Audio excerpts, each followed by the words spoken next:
Bonjour et bienvenue dans cette série de vidéos où on va répondre aux questions de cours qui pourront être à l'examen du droit des affaires. Dans cette série de vidéos, je vais vous donner une liste des questions les plus importantes à savoir du droit des affaires. Je vais vous montrer comment répondre à chaque question et je vais vous expliquer la réponse en détail, comme ça pour bien comprendre. Donc on arrive à la septième question. Dans cette question, on va voir les types des apports. D'accord? Donc dans cette vidéo, on va voir les différents types des apports, on va voir les caractéristiques ou bien qu'est-ce qu'il y en a dans chaque type d'apport avec des exemples pour que vous arriviez à bien comprendre. Voilà. Donc, premièrement, on va commencer avec la définition d'un apport. Qu'est-ce que ça veut dire apport? Donc, apport, les apports, tout simplement, ce sont des biens. Cela peut être, par exemple, une somme d'argent, un véhicule ou un brevet que les associés mettent à la disposition d'une société en vue de créer son capital. Donc, ça peut être soit l'argent, soit quelque chose de matériel, véhicule, matériel de transport ou bien un brevet que les associés mettent pour construire le capital d'une société, d'une entreprise. En contrepartie de ces apports, les associés reçoivent des parts sociales ou des actions.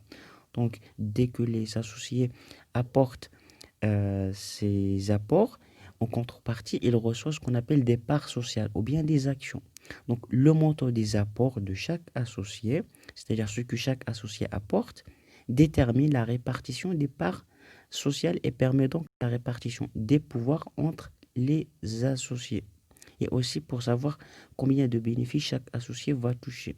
Qu'est-ce que ça veut dire? Ça veut dire que tout dépend de chaque associé combien d'apports il apporte ou on va lui donner d'actions. Par exemple, s'il apporte 50% du capital, on va lui donner 50% des actions. Il va toucher 50% des bénéfices. D'accord? Donc, en général, il y a trois types d'apports. Apport en numéraire, en nature et en industrie. Donc, on va commencer avec apport en numéraire. Donc, l'apport en numéraire est un apport en argent effectué par les associés en vue de créer le capital social de la société. L'apport en numéraire se fait au moment de la création de la société, en créditant le compte bancaire de la société en cours de constitution. Cette somme sera mise en attente jusqu'à l'immatriculation de la société.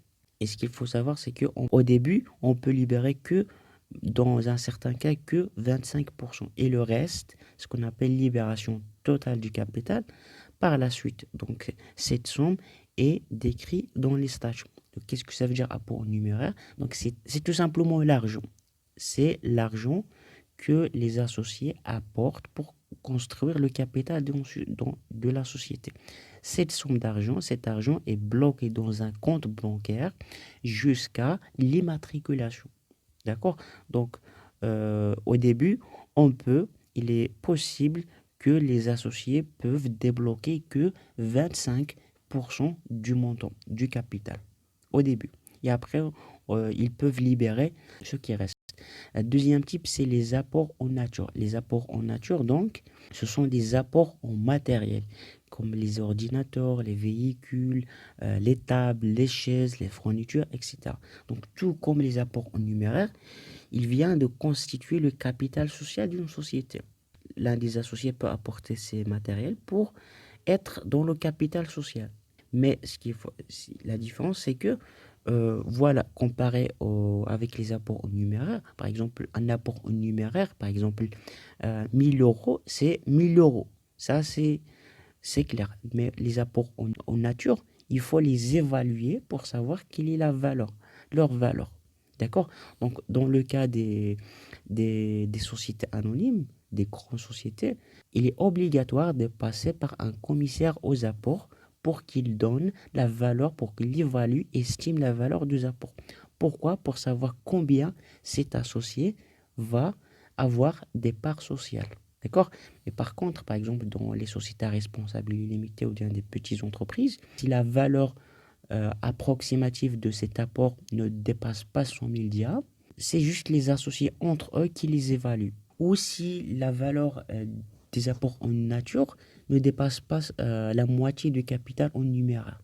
C'est-à-dire que c'est juste entre eux, ils peuvent évaluer la valeur de ces apports en nature. D'accord? Pour savoir combien ils vont donner d'apport social d'action à chaque associé. D'accord? Troisième type d'apport, c'est les apports en industrie. Donc, un apport en industrie, qu'est-ce que ça veut dire? Tout simplement, c'est un apport en travail fait par l'un des associés. Au contraire des deux autres types d'apports, l'apport en industrie ne vient pas constituer le capital social. Mais en contrepartie, l'associé peut recevoir des parts sociales. D'accord? Par exemple, à la création d'une salle, si l'un des associés apporte 15 000 euros en numéraire et l'autre associé apporte 15 000 euros en industrie, ça ne veut dire pas que le capital social de l'entreprise c'est 30 000 euros. Mais en contrepartie, cet associé peut recevoir des parts sociales.